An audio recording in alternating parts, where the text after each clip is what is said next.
at mga bituin, tandang nilalang sa papawirin. Panginoon ay purihin, ngalan niya ay dakilain.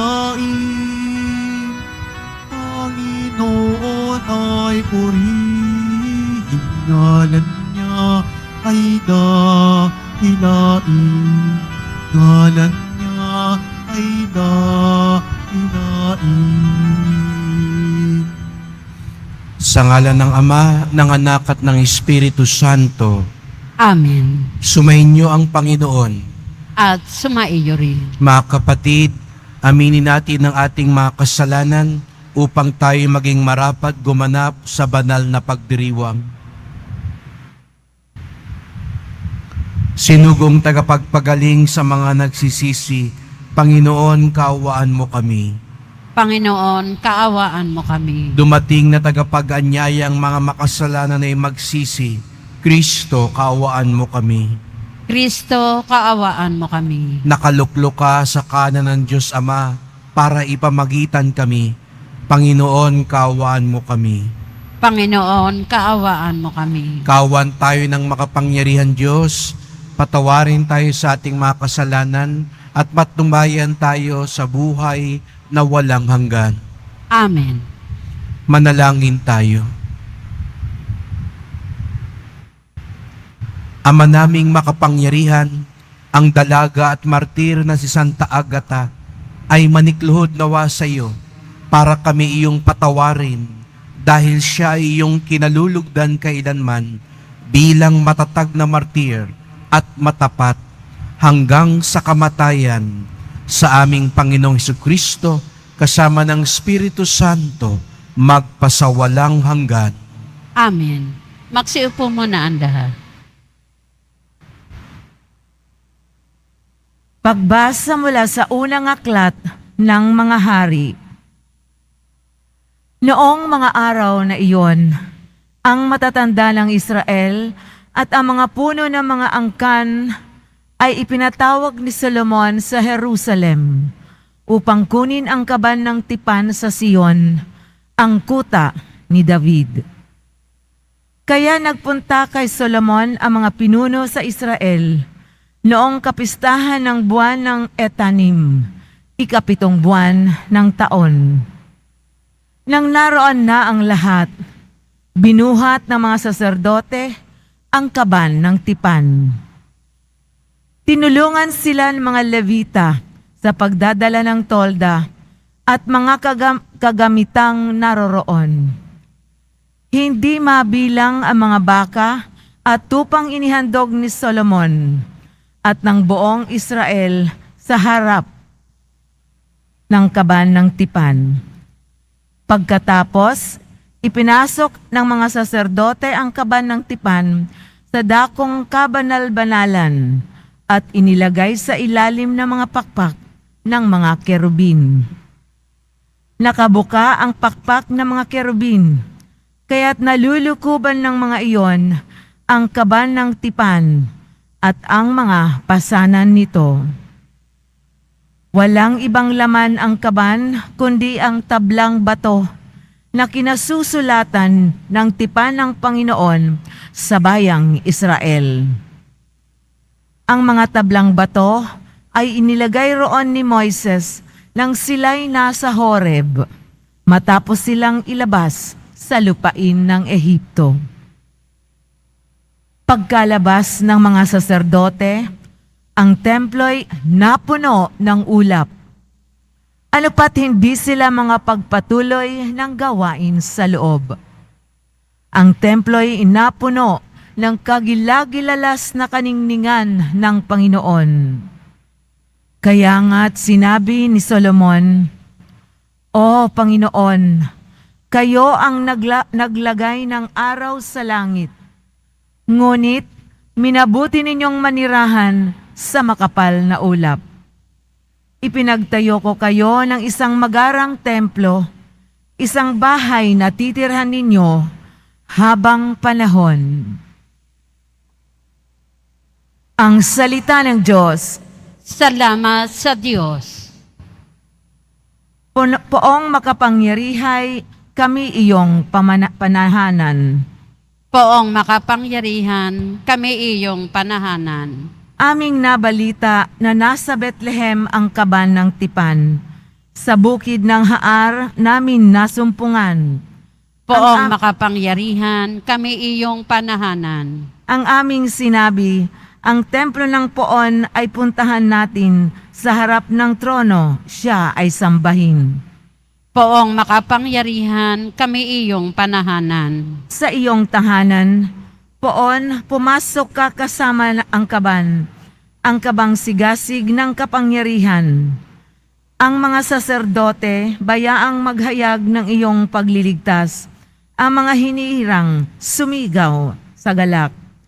Sa lingkod mong David, may pangako ikaw, Panginoon namin. Ang piniling hari ay huwag mong itakwil. Poong makapangyarihan, kami iyong panahanan. Magsitayo po ang lahat.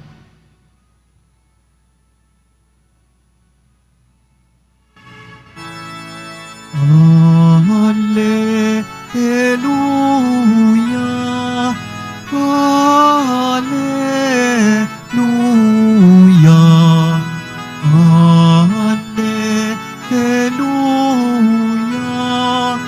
Hallelujah.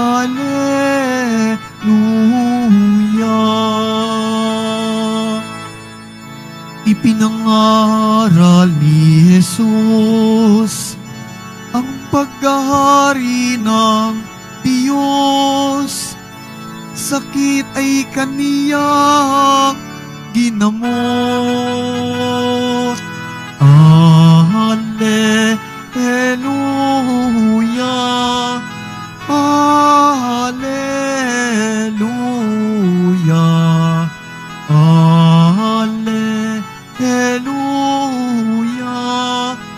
Hallelujah.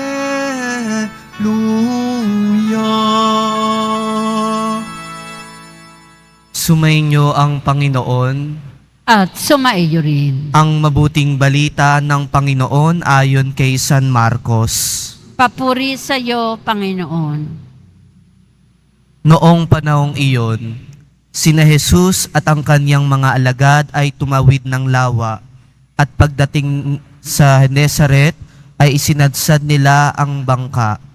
Paglunsad nila, nakilala siya agad ng mga tao, kaya't nagmamadaling nilibot ng mga ito ang mga pook sa paligid, at ang mga may sakit na nakaratay na sa higaan ay dinala nila kay Jesus, saan man nila mabalita ang naroon siya.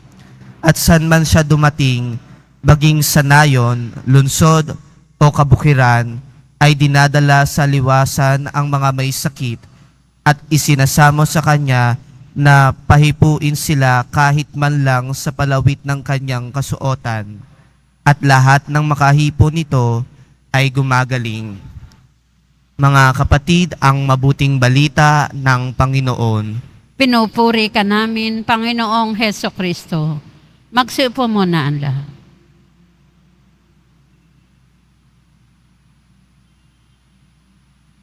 Magandang umaga po sa inyong lahat at maligayang pagdating sa tahanan ng ating mahal na pong Jesus Nazareno.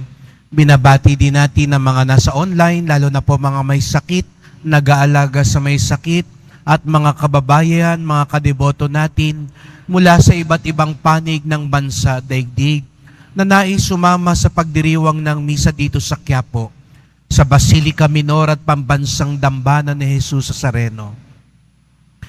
Sa mga pagbasa natin ngayon, narinig natin ang dalawang galaw ng Diyos.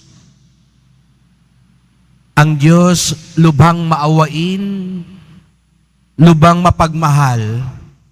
Kaya't mayroon siyang dalawang galaw para sa ating mga tao at mananampalataya. Sa unang pagbasa, narinig natin kung papaano itinayo ni Haring Solomon ang templo, ang pangarap ng kanyang ama na si Haring David. At pinakaganda-ganda ito ni Solomon. Isa ito sa pinakamagarang gusali sa mundo nung panahon na iyon.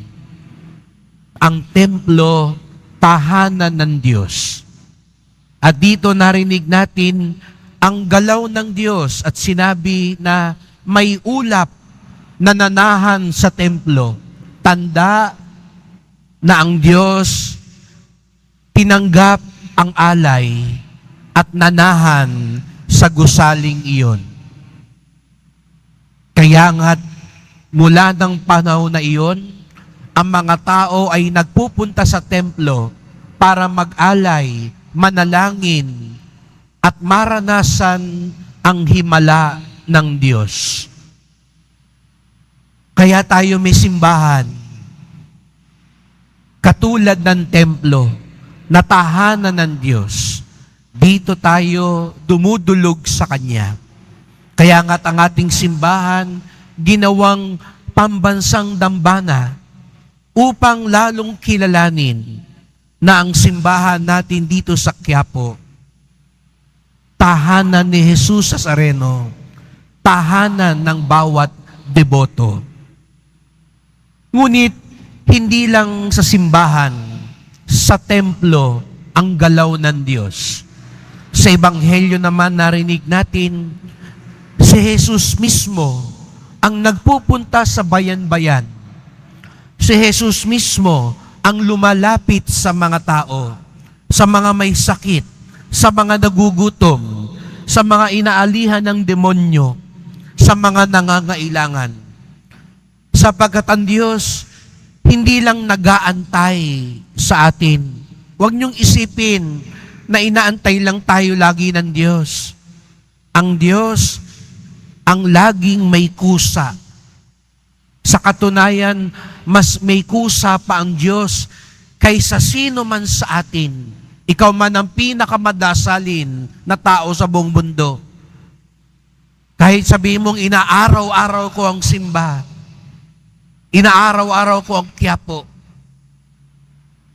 inaaraw-araw din tayo at bawat sandali, ang Diyos din ay gumagalaw palapit sa atin.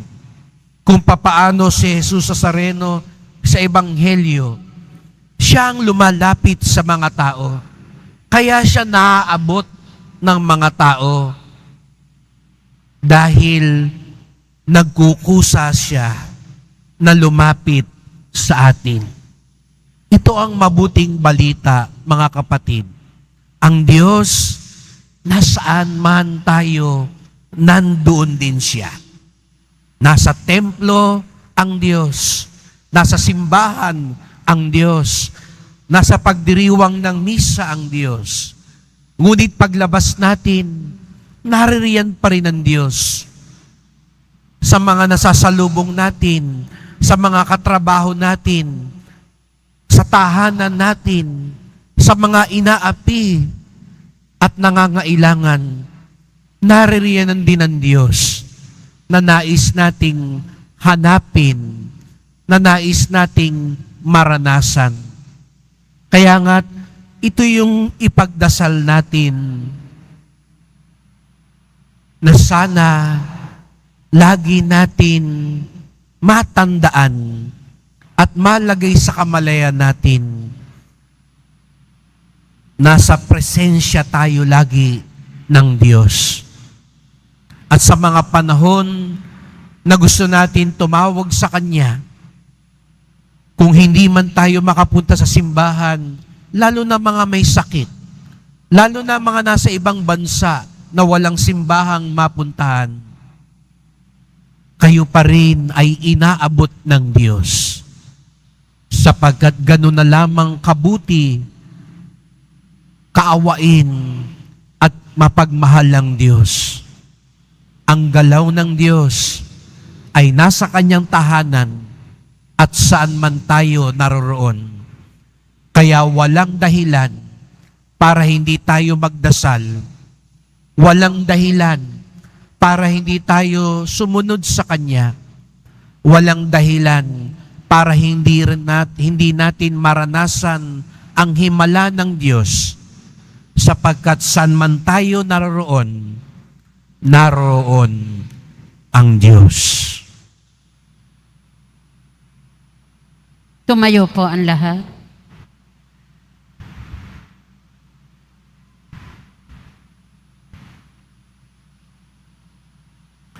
Minamahal ko mga kapatid, manalangin tayo sa Ama na nagnanais na gumaling ang lahat. Hindi niya itinataboy ang sino mang nangangailangan dumudulog sa Kanya. Ang ating tugon, banal na tagapagpagaling, mahabag kayo sa lahat. Banal na tagapagpagaling, mahabag kayo sa lahat. Bilang simbahan, naway huwag nating isarado ang ating mga puso sa pangangailangan ng ating kapwa. Manalangin tayo. Banal na tagapagpagaling, mahabag kayo sa lahat. Tayong lahat, naway kumilos para sa katarungan at para sa dangal ng tao, lalo na sa mga taong hindi binibigyang pansin ng lipunan. Manalangin tayo. Banal na tagapagpagaling, mahabag kayo sa lahat. Ang ating komunidad naway maging matulungin at may taas ang bawat isa na mayroong pag-ibig at malasakit tulad ng ipinakita sa atin ng Panginoon. Manalangin tayo. Banal na tagapagpagaling, mahabag kayo sa lahat. Ang mga may sakit sa isip, katawan at diwa, naway makatagpo ng ganap na kagalingan. Manalangin tayo. Banal na tagapagpagaling, mahabag kayo sa lahat.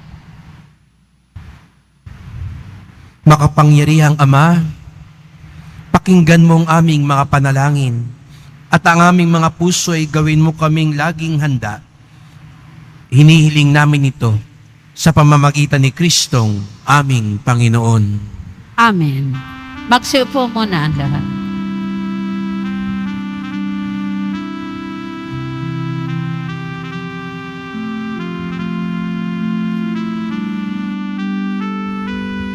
Itong alak at tinapay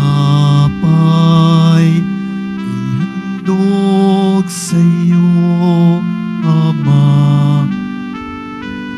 Ito'y bunga ng aming gawang iyong pinagpala. Sumasamo ang iyong bayang, tanggapin iyong basbasan, nang sa amin maging tunay na katawan, dugo ng iyong anak. Tumayo po ang lahat. Manalangin kayo mga kapatid upang ating paghahain ay kalugdan ng Diyos Amang makapangyarihan. Tanggapin nawa ng Panginoon itong paghahain sa iyong mga kamay, sa kapurihan niya at karangalan, sa ating kapakinabangan at sa buong sambayanan niyang banal. Ama naming lumikha, pakabanalin mo at basbasan ng mga alay, nakahanda upang paalabin ito ang aming diwa sa ningas ng pag-ibig mo na nagdulot ng tagumpay sa pagpapakasakit ni Santa Agata. Sa pamamagitan ni Jesucristo, kasama ng Espiritu Santo, magpasawalang hanggan. Amen. Sumainyo ang Panginoon. At sumaiyo rin. Itaas sa Diyos ang inyong puso at diwa. Itinaas na namin sa Panginoon. Pasalamatan natin ang Panginoong ating Diyos. Marapat na siya ay pasalamatan. Ama naming makapangyarihan, tunay ngang marapat na ikaw ay aming pasalamatan. Ngayong aming kagalakan na sa Santa Agata ay parangalan. Siya'y kapanalig naming may paninindigan na ikaw ay ipahayag kahit siya'y mamatay, sapagkat minarapat mong kanyang matularan ng iyong anak na naghain ng sariling buhay. Tulad ng naganap sa iyong anak, ang dugo ng mga martir ay dumanak, hindi dahil sa katatagang likas, kundi dahil sa iyong bigay na lakas. Kaya kaisa ng mga anghel nagsisiawit ng papuri sa iyo, nang walang humpay sa kalangitan, kami nagbubunyi sa iyong kadakilaan. Santo, Santo, Santo, Panginoon Diyos ng mga hukbo, napupuno ang langit at lupa ng kadakilaan mo. O sana sa kaitaasan, pinagpala ang naparirito sa ngalan ng Panginoon. O sana sa kaitaasan, magsiluhod po ang lahat. Ama naming banal, ikaw ang bukal ng tanang kabanalan. Kaya't sa pamamagitan ng iyong Espiritu, gawin mong banal ang mga kaloob na ito, upang para sa amin maging katawan at dugo ng aming Panginoong Hesus Kristo. Bago niya pinagtiis ang kusang loob na maging handog, hinawakan niya ang tinapay, pinasalamatan kanya, pinaghati-hati niya iyon, iniabot sa kanyang mga alagad at sinabi, tanggapin ninyong lahat ito't kanin. Ito ang aking katawan na ihahandog para sa inyo.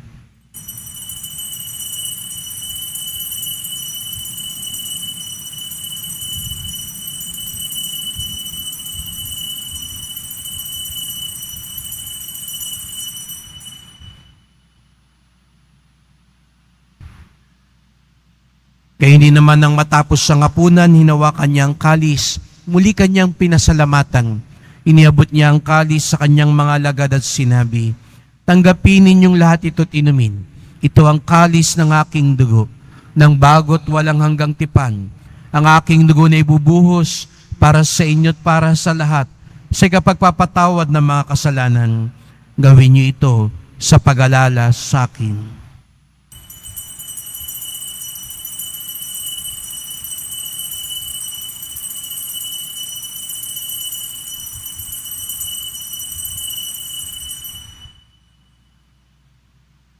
Tumayo po ang lahat. Ipagbunyi natin ang misteryo ng pananampalataya.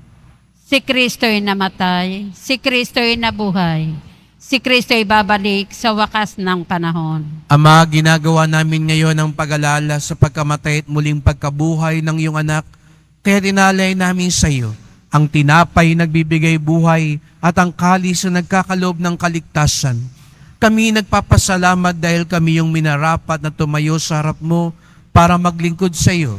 Isinasamo namin kaming magsalo-salo sa katawan at dugo ni Kristo ay mabuklod sa pagkakaisa sa pamamagitan ng Espiritu Santo.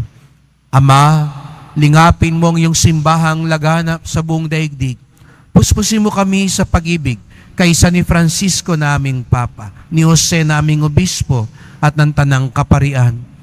Alalahanin mo rin ang mga kapatid naming nahimlay na may pag-asang sila'y muling mabubuhay, gayon din ang lahat ng mga pumanaw. Kawan mo sila at patuloyin sa iyong kaliwanagan. Kawan mo pagindapating kaming lahat na makasalo sa iyong buhay na walang wakas, kaisa ng mahal na Birheng Maria, Ina ng Diyos, ng kabiyak niyang pusong si San Jose, ni San Juan Bautista, ni Santa Agata, at lahat ng mga banal na namuhay dito sa daigdig ng kalugod-lugod sa iyo. May pagdiwang nawa namin ng pagpupuri sa ikararangal mo sa pamamagitan ng iyong anak na aming Panginoong Hesukristo. Sa pamamagitan ni Kristo, kasama niya at sa Kanya, ang lahat ng parangal at papuri ay sa iyo, Diyos Amang makapangyarihan, kasama ng Espiritu Santo, magpasawalang hanggan. Amen. Buong galang tayong tumawag sa ating Ama sa langit. Ama namin. Sumasalangit ka, sambahin ang ngalan mo. Mapasa amin ang kaharian mo. Sundin ang loob mo dito sa lupa para nan sa langit. Bigyan mo kami ngayon ng aming kakanin sa araw-araw. At patawarin mo kami sa aming mga sala para ng pagpapatawad namin sa nagkakasala sa amin. At huwag mo kaming ipahintulot sa tukso at iadya mo kami sa lahat ng masama. Hinihiling namin kami adya sa lahat ng masama, pagkalooban ng kapayapaan araw-araw, iligtas sa kasalanan, ilayo sa lahat ng kapahamakan, samantalang aming pinananabikan ang dakilang araw ng pagpapahayag ng tagapagligtas naming si Hesu Kristo. Sapagkat iyo ang kaharian at ang kapangyarihan at ang kapurihan magpakailanman. Amen. O Panginoong Hesu Kristo, sinabi mo sa iyong mga apostol at ngayon sinasabi mo sa amin lahat dito, kapayapaan ang iniiwan ko sa inyo, ang aking kapayapaan ay binibigay ko sa inyo. Tunghayan niyo pong aming pananampalataya, huwag pong aming mga kasalanan, at pagkalooban kami ng kapayapaan at pagkakaisa ayon sa iyong kalooban, kasama ng Espiritu Santo, magpasawalang hanggan. Amen. Ang kapayapaan ng Panginoon ay laging sumainyo. At sumaiyo rin. Magbigayan kayo ng kapayapaan sa isa't isa.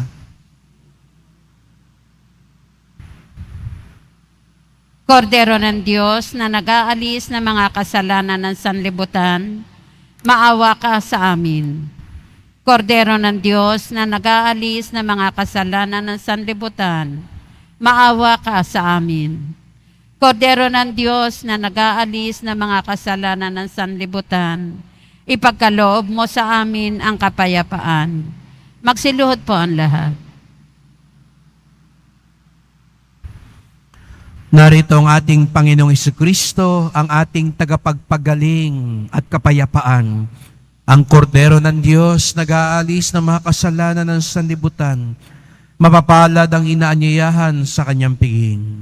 Panginoon, hindi ako karapat-dapat na magpatuloy sa iyo, ngunit sa isang salita mo lamang ay gagaling na ako.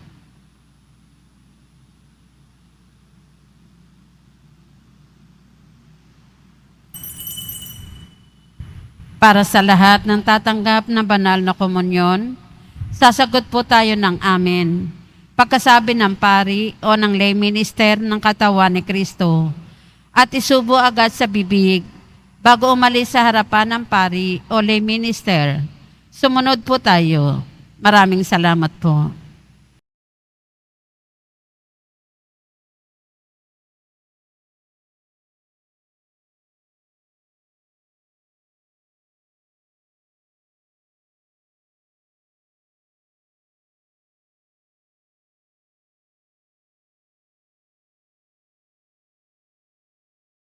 Magsitayo po ang lahat. Manalangin tayo. Ama naming mapagmahal, ang tinanggap naming banal na pakikinabang ay makapagdulot nawa sa amin ng katatagan na nagkaloob ng katapatan sa paglilingkod at tagumpay sa pagtitiis ng pagsubok sa iyong martir na si Santa Agata sa pamamagitan ni Jesucristo kasama ng Espiritu Santo magpasawalang hanggan. Amen. Salamat po sa inyong pagpunta dito sa Quiapo. Ingat po kayo sa pag-uwi. At salamat din po sa mga naglingkod sa misa at sa inyong tulong sa simbahan.